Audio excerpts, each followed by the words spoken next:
Hello, नमस्ते, जय झूलेलाल। तव्हां ॿुधो था रेडियो उड़ान ऐं मां दीपा आहूजा रामानी आहियां। मां हिकु language facilitator, author, story teller ऐं बचपन के पिटारे से पॉडकास्ट जी फाउंडर बि आहियां। अॼु जी कचहरी में तव्हांजो स्वागत आहे। कचहरी यानी कॉन्वर्सेशन। त अॼु जी कचहरी स्पेक्ट्रम द अवेयरनेस प्रोजेक्ट जी पहल, उन जो इनिशिएटिव मल्टीलिंगुअल भारत 4.0 सहयोग से निर्माण एक सकारात्मक समाज का हिन जो हिस्सो आहे।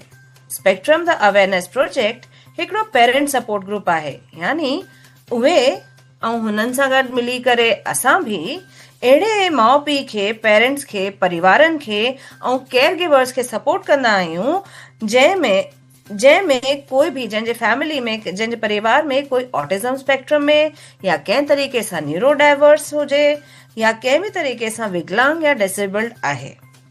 हुननि जे लाइ समाज में अवेयरनेस क्रिएट कंदा आहियूं ऐं समाज अहिड़े फैमिलीज़ या माण्हुनि खे कीअं सपोर्ट करे सघंदो आहे, हिन जे बारे में असां अवेयरनेस क्रिएट कंदा आहियूं। हिन साल जी असांजी थीम आहे creating safe social spaces for all, यानी सभिनी जे लाइ अहिड़ी सामाजिक व्यवस्था हुजे कि सभई सुरक्षित महसूस करे सघनि। असांजो मञणु आहे कि इंक्लूजन फ़क़ति परिवारनि या प्रोफेशनल जी ज़िम्मेदारी कोन्हे। असां सभई यानी सॼे समाज जा माण्हू गॾिजी करे ॾाढो वॾो कमु करे सघंदा आहियूं कि हर हिकु माण्हूअ जे खे हीअं लॻे कि हुनजी रिस्पेक्ट थी थिए, यानी इज़त आहे, हुनखे सपोर्ट फील थिए, यानी ऐं हुनखे एक्सेप्टेंस यानी समाज में शामिल आहे उहो अहिड़ो महसूस करे सघे। असां शुक्रगुज़ार आहियूं असांजे ऑनलाइन रेडियो पार्टनर रेडियो उड़ान जा, जंहिंसां गॾु असां मल्टीलिंगुअल भारत जो 4थो एडिशन खणी आया आहियूं।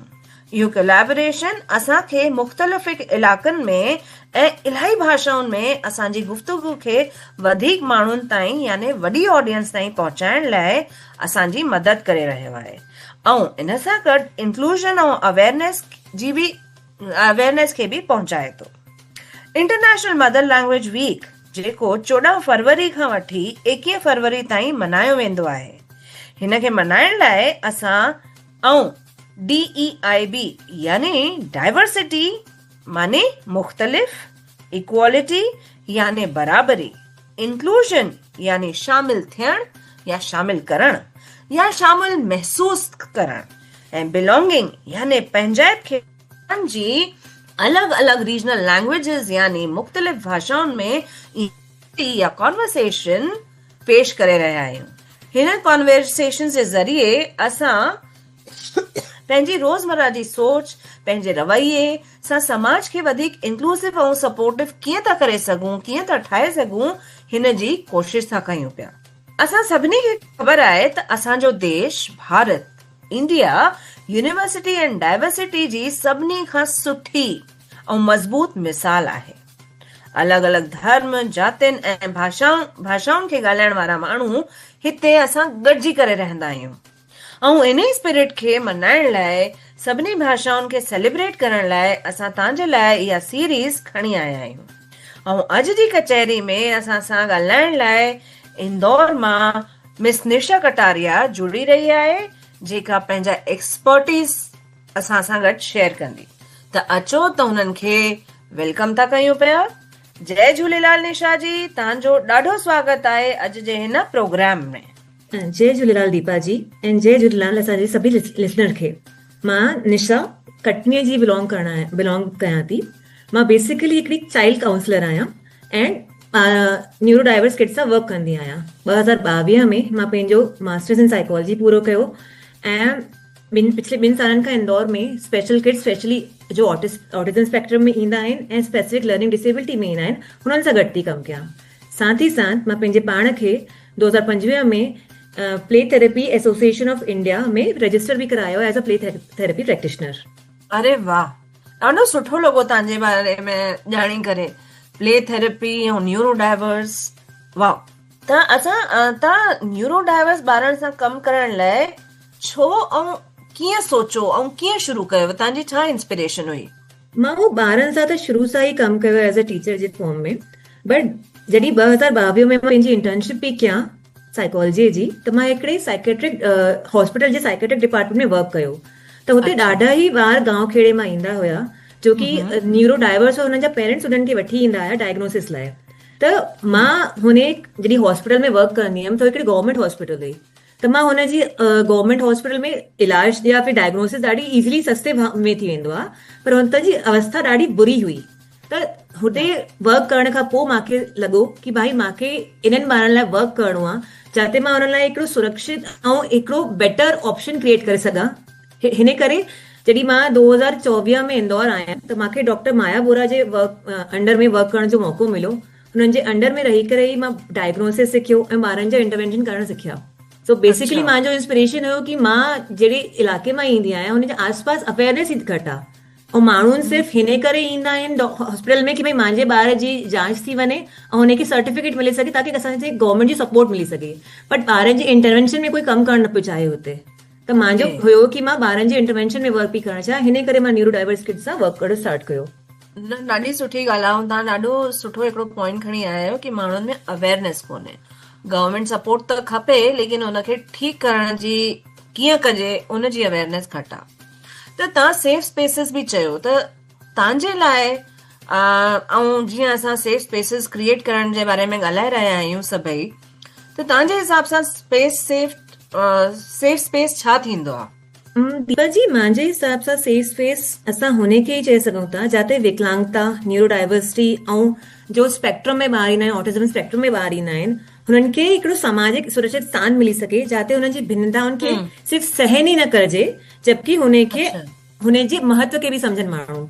जो हिकिड़ो सामान्य अगरि मान लो कोई न्यूरो डाइवर्स ॿार आहे या कोई स्पेक्ट्रम में अचे थो त हुनखे हे प्रेशर न हुजे कि मां हिकु सामान्य तरीक़े सां ॻाल्हायां, जबकि हो पंहिंजी प्राकृतिक शैली में संवाद करे सघे ऐं पंहिंजी सहभागिता स्वतंत्र रूप सां ॾेई सघे पंहिंजे समाज में। ऐं अहिड़ो हिकिड़ो सामाजिक स्थान प्रदान कराए सघूं असां पंहिंजे ॿारनि लाइ जिते हुननि खे आलोचना न ॿुधणी खपे, हुननि खे हिकु अनकंडीशनल एक्सेप्टेंस मिली सघे समाज में, जाते कोई की भाई तूं हिनखे हे पॉइंट आउट न करिजे तूं असां खां अलॻि आहीं, जाते हुननि खे अहिड़ो स्थान मिली सघे जो पंहिंजी तरह पंहिंजी गतीअ में हो लर्न करे सघनि, सिखी सघनि ऐं पंहिंजे भावनि खे एक्सप्रेस करे सघनि, त उहो पंहिंजी स्पेस सां पंहिंजी गति सां करे सघनि। असां हुननि खे प्रेशर न विझूं की तोखे हिकिड़े न्यूरोटिपिकल ॿार जी तोखे कम्पीट करणु अथई, हू पंहिंजी स्पीड सां पंहिंजी गति सां पंहिंजी तरक़ी करे सघनि।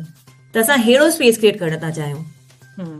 मतिलबु जेको ॿार जीअं आहे हुनखे हूअं ई रहण ॾियूं, जेको जीअं सम्झे थो हुनखे हूअं ई सेखारियूं, सम्झायूं, हुनखे प्रेशर न कयूं की भई तूं ॿियनि न्यूरोटिपिकल ॿारनि सां कम्पीट कर, या हो सुठो कमु करे थो सघे फटाफट थो करे तूं फटाफट कर, इहो असां प्रेशर न कयूं। फटाफट उहे ॻाल्हि चऊं था की छोकी असां न्यूरो डाइवर्सिटी था ॻाल्हि कयूं, neuro diversity means difference, but different होना इज नॉट द ग़लति होना। डिफरेंट थियण जो मतिलबु ग़लति थियण न थींदो आहे। त असां डिफरेंस खे एक्सेप्ट कयूं, डिफरेंस खे रिस्पेक्ट बि कयूं ऐं डिफरेंस खे वैल्यू बि कयूं, छोकी अॼुकल्ह जो समावेश ई असांजो अहिड़ो थी वियो आहे की असांजे खान पान में, असांजे पर्यावरण में हेतिरी प्रदूषण अची चुकियो आहे, जो बि थी चुकियो आहे कि न्यूरो डाइवर्सिटी अॼुकल्ह असांजे समाज में वधंदी थी वञे।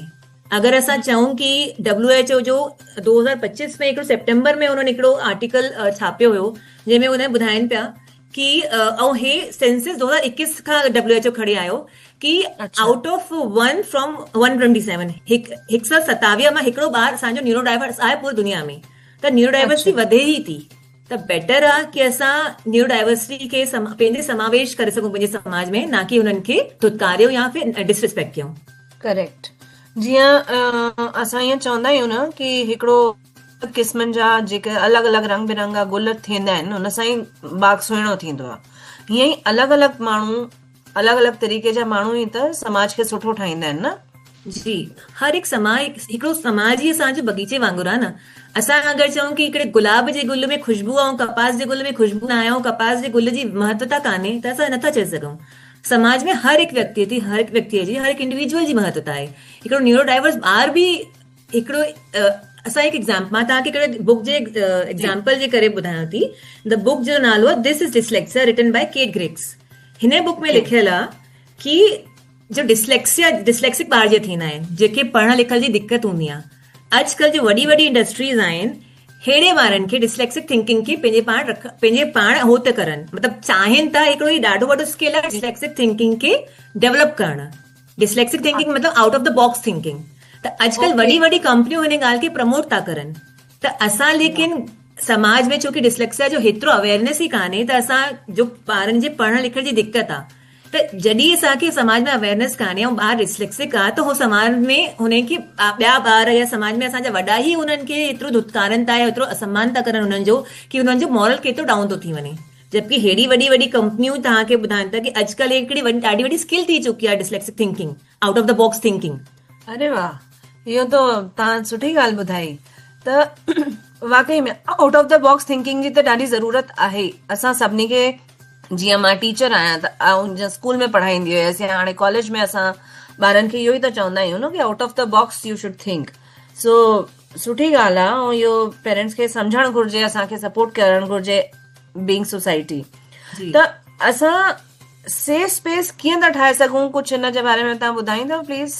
डेफिनेटली असांजो जॾहिं असां सेफ सोशल स्पेस जी ॻाल्हि कंदा आहियूं त असांजी सभिनि खां बेसिक जो सभिनि खां पहिरीं सोशल यूनिट जो असांजे समाज जी असांजो घर ई आहे। त जॾहिं असां पंहिंजे ॿारनि खे हुननि जी जो न्यूरो डाइवर्सिटी जे कारण हुननि जी जो रिक्वायरमेंट्स आहे, जो नीड्स आहे, हुननि जी जो सेंसरी नीड आहे, हुननि जी इमोशनल नीड्स आहे, असां जॾहिं पहिरीं हुननि खे घर में फुलफिलमेंट कंदासीं, तॾहिं असां, छोकी सभिनि खां पहिरीं सोशल सेफ स्पेस असांजो घर ई आहे, त सभिनि खां पहिरीं असांखे घर मां ई शुरूआत करणी पवंदी। त जंहिंजे करे मां कुझु ॻाल्हियुनि ते ध्यानु ॾियण लाइ चाहियां थी। जीअं सभिनि खां पहिरीं घर में असांजे ॿारनि खे खपे इमोशनल सपोर्ट, इमोशनल सेफ्टी खपे।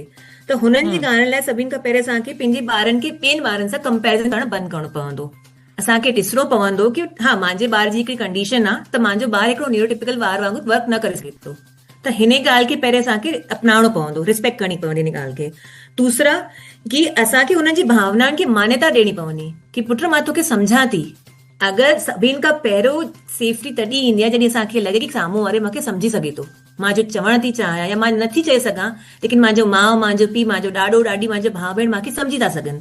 त हुननि जी जो फीलिंग आहे, हुननि जो इमोशन आहे, हुननि खे मान्यता ॾियणी पवंदी कि मां ॾिसां थी कि तूं परेशान आहियां बेटा, ऐं मां पूरी कोशिशि थी कयां कि मां तुंहिंजी परेशानी हल थी करे सघां। ना कि ॿार परेशान आहे ऐं असां हुननि खे अञा चिलाइण वेही रहूं या असांजो ॿार बिहेवियर थो शो करे कई बार, त असां ॻाल्हि ॼाणण जी कोशिशि ई नथा कयूं कि मुंहिंजो ॿार छो थो बिहेवियर शो करे, बाक़ी ॿार छो नथो करे, मुंहिंजो ॿार ई छो थो बिहेवियर शो करे। त कई बार ॿारनि में बिहेवियरल इशू हुननि जे सेंसरी इशूज़ जे कारण हूंदा आहिनि। सेंसरी इशूज़ जे एग्जाम्पल मां ॿुधाए सघां थी तव्हांखे कि सम्झो कि तव्हांखे हिकिड़ी गंध पसंदि आहे, हिकिड़ो रोज़ मां चयो कई माण्हुनि खे पेट्रोल जी ख़ुशबू पसंदि हूंदी आहे। असां त ही हिकिड़ो सेंसरी नीड आहे असांजी कि कोई स्मेल गंध असांखे पसंदि थी अचे। लेकिन जो ॿारनि खे सेंसरी इशू हूंदा आहिनि, हो सेंसरी इशू हुननि खे गंध हिकिड़ी एतिरी पसंदि अची वेंदी आहे, इतना ज़्यादा हुननि में हो शामिल थी वेंदा आहिनि कि हो पंहिंजे आसपास के ॿिए कम खे विसरी वेंदा आहिनि। या मां चवां कि हिकिड़ो लाउड साउंड वॼे थो मुंहिंजे आसपास ऐं मुंहिंजो ॿार एतिरो परेशान थियो आहे कि हुन खां पोइ कुझु कम ई नथो करे सघे। त जॾहिं असांजी सेंसरी नीड्स, सेंसरी ज़रूरत हिकिड़े ओवर स्टिमुलेट थी वञे, ओवर थी वञे या हाइपर सेंसिटिविटी थी वञे, त असांजा ॿार नॉर्मली वर्क नथा करे पाइनि ऐं हो बिहेवियर शो कंदा आहिनि। हुननि जा बिहेवियर रोअण जे फॉर्म में, चीखण चिल्लाइण जे फॉर्म में, मारण जे फॉर्म में ईंदा आहिनि। त असांखे सभिनि खां पहिरीं पंहिंजे ॿारनि जी सेंसरी नीड्स खे सम्झणो पवंदो। ॿी ॻाल्हि, असां जॾहिं असांजो कोई बि ॿार ऑटिस्टिक हूंदो आहे या हुननि में कोई बि डिसेबिलिटी हूंदी आहे, असां चई सघूं था डाउन सिंड्रोम थी वञे या असांजो डिस्लेक्सिक ॿार थी वञे, असांखे हुननि खे हिकिड़ी रूटीन ॾियणो खपे, हिकिड़ी दिनचर्या ॾियणी खपे। कई बार जो असांजा ऑटिस्टिक ॿार हूंदा आहिनि न, हो असां हुननि जी प्रोसेसिंग, वर्बल प्रोसेसिंग जेके चइबी आहे, ॾाढी स्लो हूंदी आहे। त हुननि खे असां अगरि कोई शइ असां विजुअल प्रोवाइड था कयूं त हो जल्दी सम्झंदा आहिनि। त असां अगरि पंहिंजे ॿारनि खे हिकु रूटीन जो विजुअल प्रोवाइड करे रखूं कि भाई तोखे सुबुह जो 7 वॻे उथणो आहे, ब्रश करणो आहे, वॉशरूम वञणो आहे, सनानु करणो आहे, स्कूल लाइ तयारु थियणो आहे, त जॾहिं हुननि खे बसि विजुअल हूंदा आहिनि न, त असांखे ॿार खे कुझु चवणो न पवंदो आहे। ॿार ॾिसी करे कि भाई हाणे मूंखे ब्रश करणो आहे, हाणे मूंखे सनानु करणो आहे, हाणे मूंखे ड्रेस पाइणी आहे, हाणे मूंखे ब्रेकफास्ट करणो आहे, ॾिसी करे ॿार करे थो सघे। जॾहिं असां हुननि विजुअल मतलब जीअं असां ॿारनि खे पिक्चर ॾेखारण, डेफिनेटली पिक्चर ॾेखारण कि असां फोटो ठाहे रखी कि भाई तूं उथियो आई, हाणे तुंहिंजो सभिनि खां ॾींहं जो पहिरियों रूटीन थिए कि तोखे वञण थी बाथरूम में ब्रश करणु ऐं टॉयलेट करणु, ठीकु आहे।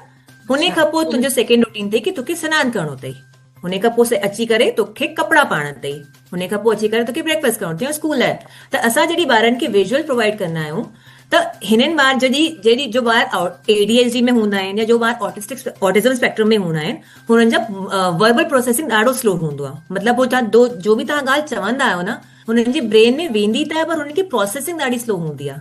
त जॾहिं असां हुननि खे सम्झण में देरि लॻंदी आहे। सम्झण में देरि लॻंदी आहे। ओके। त हुननि खे जॾहिं असां हू विजुअल प्रोवाइड कंदा आहियूं त उहो ॾाढो वॾो सपोर्ट थी वेंदो आहे हुननि लाइ, कि मूंखे हुननि खे पतो हूंदो आहे कि मां ॾिसी करे हाणे मूंखे छा करिणो आहे, छा करिणो आहे। माउ पीउ खे बार बार हुननि खे हो करण जी चवण जी ज़रूरत न पवंदी आहे। ऐं माउ पीउ बि हिन सां ॾाढो रिलैक्स थी वेंदा आहिनि कि मां पंहिंजे ॿार खे ॿुधाए रखो कि छा करिणो आहे। वर्बली जे बजाए मां हुननि खे पिक्चर के थ्रू ॿुधाए चुकियो आहे कि छा करिणो आहे।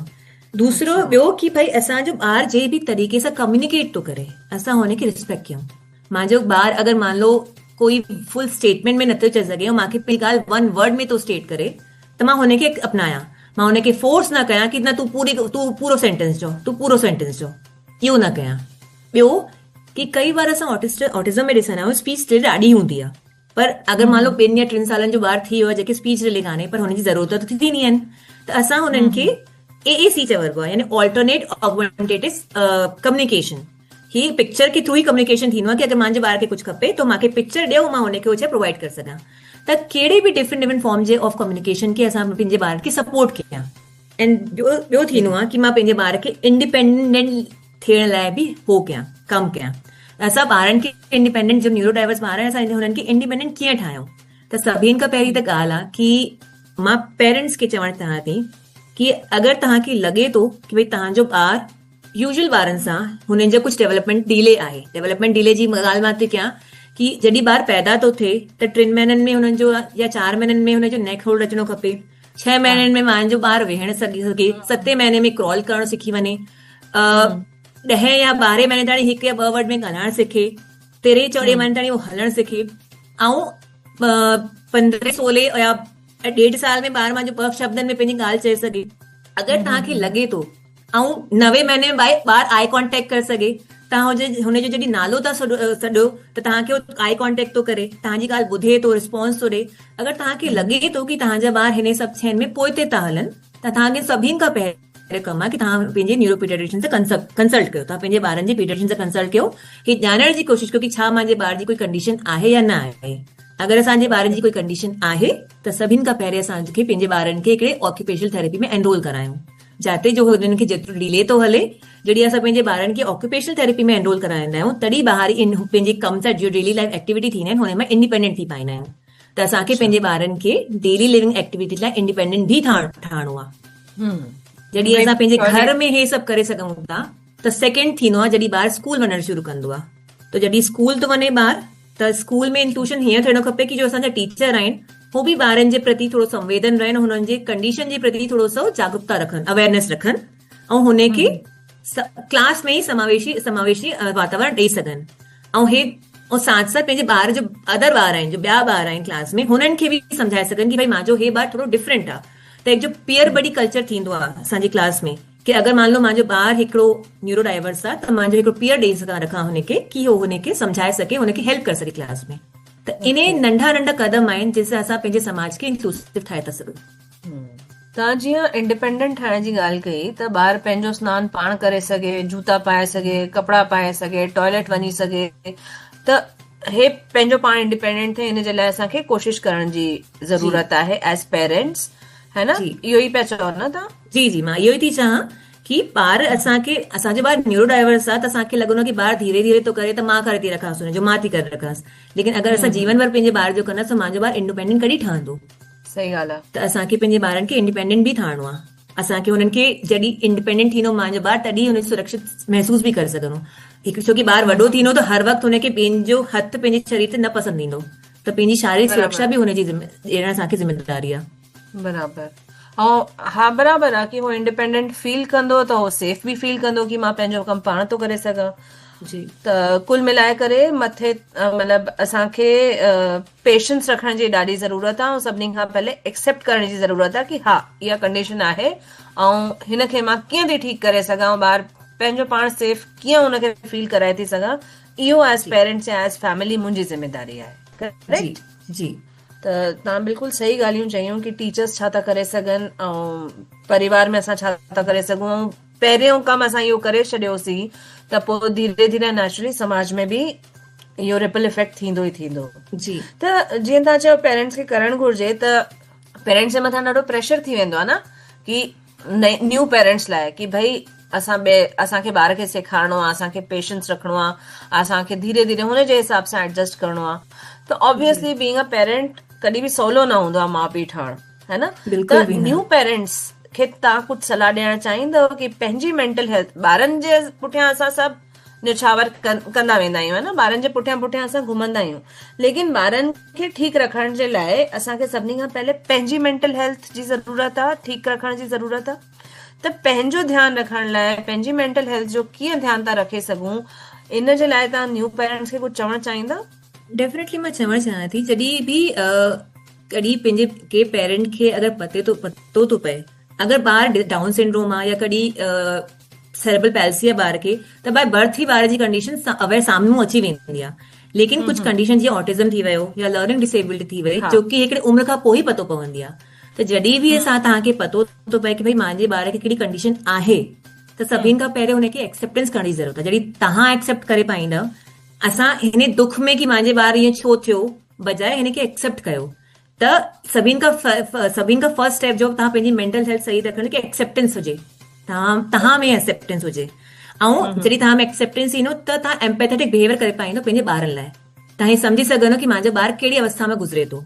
त इहो मां ॿारनि जे पर्सपेक्टिव तां ॿुधायो आहे, लेकिन तव्हांखे बि एज़ अ पेरेंट, मां न्यू पेरेंट ॿुधायां थी कि अगरि मान लो तव्हांखे पंहिंजे ॿार जी कंडीशन जे बारे में न ख़बर आहे, त तव्हां पंहिंजे पीडियाट्रिशियन सां वञी कंसल्ट कयो, पंहिंजे ॼाणो कि मुंहिंजे ॿार जी छा कंडीशन आहे, मां पंहिंजे ॿार खे कीअं हेल्प थी करे सघां। साथ साथ छोकी मूंखे पतो आहे असांजे पास ॾाढा ई ॿार ईंदा आहिनि की पेरेंट ईंदा आहिनि जो पंहिंजे ॿार न्यूरो डाइवर्स आहिनि, त हुननि जी पंहिंजी मेंटल हेल्थ ॾाढी ई परेशान थी वेंदा आहिनि हेड़े ॿारनि खे संभाले करे, छोकी हो बि त फर्स्ट टाइम पेरेंट थिया आहिनि, हुननि खे बि त नहीं ख़बर आहे कि छा आहे। त असां टाइम टाइम हुननि खे चवंदा आहियूं कि तव्हां पंहिंजी काउंसलिंग करायो, तव्हां हिकिड़ो थेरेपिस्ट साइकोथेरेपिस्ट जे पास वञो और तव्हां पंहिंजी बि काउंसलिंग करायो। तव्हां ऐं समय समय ते तव्हां बि कुझु मेडिटेशन क्लासेस योगा में एनरोल कयो, ताकि जाते तव्हांखे पंहिंजे भावनि खे तव्हां व्यक्त कयो कि तव्हां छा था फील कयो, तव्हां केतिरो ओवर फील था कयो। हिकिड़ी ॿी असां इहो करे सघूं था कि समाज में असां हिकिड़ो ग्रुप ठाहे रखूं, व्हाट्सएप ग्रुप थी सघे थो या हिकिड़ो सामाजिक हिकिड़ो क्लब थो थी सघे, जाते न्यूरो डाइवर्स पेरेंट्स इकट्ठा थी करे पंहिंजे ॿारनि जी कंडीशन खे डिस्कस करनि ऐं हिक ॿिए खे सपोर्ट करनि। हिक ॿिए जी हुते तव्हां हिकिड़ो ॿुधाए सघनि था कि भाई मुंहिंजे ॿार जी कंडीशन आहे, तूं पंहिंजे ॿार जी हिन कंडीशन खे कीअं हेल्प कई। त हिकिड़ो सपोर्ट ग्रुप ठही सघे थो जाते हिकु पेरेंट ॿिए पेरेंट की हेल्प था करे सघनि। जी साथ साथ लेकिन पंहिंजी समय समय ते तव्हां बि हिकिड़े साइकोलॉजिस्ट जे पास वञी करे पंहिंजी थेरेपी वठंदा कयो। ठीकु आहे, न बराबरि आहे, सही ॻाल्हि आहे। सभिनी पेरेंट्स लाइ, चाहे हुननि जा ॿार न्यूरो डाइवर्स हुजनि या न्यूरो टिपिकल हुजनि, सभिनी पेरेंट्स खे काउंसलिंग जी ज़रूरत आहे। छो जो असांजे देश में जीअं असां जीअं वॾा थियासीं या असां हाणे बि ॾिसूं था, असांखे कोई इहो न ॿुधाईंदो आहे कि पेरेंटिंग, व्हाट इज़ पेरेंटिंग, उहो हैंड्स ऑन ट्रेनिंग थींदी आहे, है न। जी त नेचुरली ॿार सुम्हंदो न आहे, या अगरि तव्हांजो ॿार न्यूरो डाइवर्स डायग्नोस थियो आहे त तव्हांखे ॾाढो टेंशन थी वेंदो आहे। त पाण खे पंहिंजो ध्यानु रखंदासीं तॾहिं ॿारनि जो ध्यानु रखी सघंदा आहियूं, है न। ऐं हिन जे लाइ तव्हां ॾाढी सुठियूं ॻाल्हियूं ॿुधायूं कि योगा करणु खपे या मेडिटेशन या कंहिं बि तरीक़े जो पंहिंजो ध्यानु रखण वारी ॾाढी ज़रूरत आहे। ऐं हुनजे लाइ काउंसलिंग जी ज़रूरत आहे, त हुन में शर्म न अचणु घुरिजे, असांखे वञणु घुरिजे हुनजे लाइ। दीपा जी, मां हिकिड़ी अञा ॻाल्हि चवणु चाहियां, जो हिकिड़ो सामाजिक इशू बि थी सघे थो कि जॾहिं बि कोई ॿार खे न्यूरो डाइवर्स कंडीशन आहे, त मां अक्सर ॾिसो आहे जो मुंहिंजे सेंटर में ॿार ईंदा आहिनि कि अक्सर मां ज़िम्मेदारी खणंदी आहे, पर मां ये चाहण थी चाहियां कि हिकिड़े पिता जी ज़िम्मेदारी सिर्फ़ु पैसो कमाए करे पंहिंजे ॿिया ॿार खे ॾेई करे थेरेपी करण लाइ न हूंदी आहे। हिकिड़े पिता जी बि ज़िम्मेदारी आहे कि माउ खे इक्वली सपोर्ट करे ॿार जी थेरेपी लाइ। थेरेपी सेंटर में ॿार 1 घंटे लाइ ईंदो आहे, लेकिन हुन खां पोइ 23 घंटा ॿार पंहिंजे माउ पीउ सां थो रहे। त हिकिड़ी सिर्फ़ु माउ जी ज़िम्मेदारी न हुजे कि पंहिंजे ॿार खे थेरेपी वठी वञणु, पंहिंजे ॿार लाइ कमु करणु, पिता जी बि ओतिरी इक्वली ज़िम्मेदारी थियणी खपे। छोकी मां ॾाढो ॾिसां थी हिते कि पिता जो आहिनि पैसा कमाइण में एॾो त लॻी वञनि ऐं हेतिरो क्रिटिक्स शो कंदा आहिनि पंहिंजे ॿारनि जी कंडीशन लाइ या थेरेपिस्ट लाइ। त बेसिकली मां चवण थी चाहियां कि तव्हां बि as a parent, as a father, तव्हां बि पंहिंजे ॿार लाइ डेफिनेटली वर्क कयो। छोकी मां त कंदी, लेकिन जीअं जीअं ॿार वॾो थींदो हुनजी नीड्स बि वधंदी आहिनि, त हुनमें पिता जो शामिल थियण बि हुन जी थेरेपीअ में ॾाढो वॾो रोल प्ले कंदो आहे। त माउ पीउ जो ॿिन्हिनि जो साथ में जो पंहिंजे ॿार लाइ वर्क करणु जेतिरो हुन लाइ थी सघे थो, बेटर थी सघे थो, हुन खां बेटर कुझु बि नथो थी सघे। बराबरि। तो बैलेंस करण वारी ॻाल्हि आहे कि भई माउ पीउ पंहिंजो एज कपल्स या as married couple as parents they can make a team, पाण में ॻाल्हाइनि, पाण खे थोरो हाँ चङी जीअं तरह पंहिंजो मां अगरि बैलेंस घर में थी ध्यानु ॾे त पिता टीम वर्क। हुनखे टीम वर्क, पिता हुनखे गार्डन वठी वञे, हुनखे खिडाए अचे, काॾे वठी वञे, शॉप, मां मॉल जी ॻाल्हि करां ई नथी, मां पार्क जी ॻाल्हि थी कयां। असां प्ले ज़ोन जे अगरि खेॾी कंदा आहियूं त प्ले ज़ोन जी ॻाल्हि कंदा आहियूं, पर नेचुरल एनवायरमेंट में खेॾण जी ॻाल्हि असां कंदा ई न आहियूं जॾहिं कॾहिं। अॼुकल्ह त ॾाढो ई घटि थी वियो आहे। त ॿार अगरि मां घर में ॿार खे ध्यानु थी ॾे त पिता हुनखे गार्डन वठी वञे, हुनखे स्कूल छॾे अचे, हुनजी, त मां जॾहिं साथ में ई माउ पीउ मिली करे कमु कंदा त ॿारनि जी हुन में ॾाढो इम्प्रूवमेंट ईंदो, ॿार जी कंडीशन में ॾाढो ग्रोथ इम्प्रूवमेंट में ईंदो। चङो फर्क़ु पवंदो। बराबरि, जी पाण में हिक ॿिए जे मथां ब्लेम करण जी जॻह ते टीम ठही करे कमु कनि। ऐं मुंहिंजे ख़्याल में अॼुकल्ह त न्यूक्लियर फैमिलीज़ वधीक आहिनि त माउ पीउ जे मथां वधीक ज़िम्मेदारी अची थी वञे, लेकिन अगरि कोई जॉइंट फैमिली में बि आहे त सॼी फैमिली जो थी वेंदो आहे कि सभिनी सां हिली मिली करे ॿार सुठा वॾा थी वेंदा आहिनि। जी ऐं लेकिन इन सभिनी में पंहिंजी मेंटल ऐं फिज़िकल हेल्थ जी ध्यानु रखण जी ॾाढी ज़रूरत डेफिनेटली, आहे। छोकी अगरि हिकिड़े पेरेंट जे मथां ज़िम्मेदारी अची वेंदी आहे त हुन पेरेंट जी मेंटल हेल्थ खे असां ॾिठो आहे कि ॾाढे ई कंडीशन था थी वञनि, मतिलबु मां पंहिंजे पाण खे ई नथी संभाले सघे त ॿार खे कीअं संभाले। त जॾहिं ॿई पेरेंट बराबरि, साथ में मिली करे कमु कंदा त ॾाढो बहितर थींदो ॿारनि लाइ। ठीकु आहे। त ॾाढो, तव्हां ॾाढियूं सुठियूं ॻाल्हियूं ॿुधायूं असांखे निशा जी, ऐं तव्हांजो ॾाढो ॾाढो शुक्रगुज़ार आहियूं असां कि तव्हां पंहिंजो टाइम कढियो ऐं पंहिंजा एक्सपीरियंसिस जेके बि तव्हांजा आहिनि उन्हनि खे असांजी एक्सपर्टीज़ पंहिंजी एक्सपर्टीज़ शेयर कयव असां सां। ऐं सभिनी ॿुधण वारनि जो खे बि असां ॾाढो दिलि सां शुक्रानो था चवणु चाहियूं असांखे सपोर्ट करण लाइ। ऐं बसि हिन सां मुंहिंजे ख़्याल में असां हिन एपिसोड खे एंड करे था सघूं। ऐं लेकिन वञण खां अॻु में मूंखे रेडियो उड़ान जी सॼी टीम ऐं श्री दानिश महाजन जो, रेडियो उड़ान जा जेके संस्थापक आहिनि, हुननि जो ॾाढो ॾाढो धन्यवाद, ॾाढो शुक्रानो। ऐं असां सां गॾु कोलैबोरेट कयो अथऊं ऐं दुनिया में अवेयरनेस क्रिएट करण लाइ जेको कमु करे रहिया आहिनि उन्हनि जो ॾाढो आभार। ऐं स्पेक्ट्रम अवेयरनेस टीम खे बि ॾाढो धन्यवाद जो हिन बारे में जागरूकता पैदा करण जो कमु थो करे। ऐं असां सभिनी खे गॾिजी समाज खे सुठो ठाहिण जे लाइ असांखे गॾिजी करे कमु करण लाइ चवनि था। सभिनी जो ॾाढो शुक्रानो। ऐं आख़िरी में वञण खां अॻु में मुंहिंजे ख़्याल में असां सभिनी खे एनकरेज करण था चाहियूं। कीअं था एनकरेज करणु चाहियूं? पाण था प्लेज खणूं। असां पाण समाज मां हिकिड़ो प्लेज थी कयां कि I accept the unique and be inclusive. ऐं मां समावेशी रहण जो ऐं यूनिक हर हिक जी विशिष्टता खे स्वीकार करण जी, अपनाइण जी कसम थी खणां। निशा जी जी असां इहो प्लेज खयोंसीं डेफिनेटली कि असां समाज में समावेशी ऐं सभिनि जी यूनिकता खे एक्सेप्ट करण जी प्लेज था कयूं। ऐं हिन सां गॾु अॼु जे लाइ सिंधी एपिसोड में हेसि ताईं। ऐं ॿियो बि घणेई भाषाउनि में इहो ई सेम कॉन्वर्सेशन हले थी पई, उहे बि ॿुधो ऐं stay tune to radio Udaan. And thank you so much for being with us and listening to our conversation. शुक्राना, धन्यवाद, जय झूलेलाल।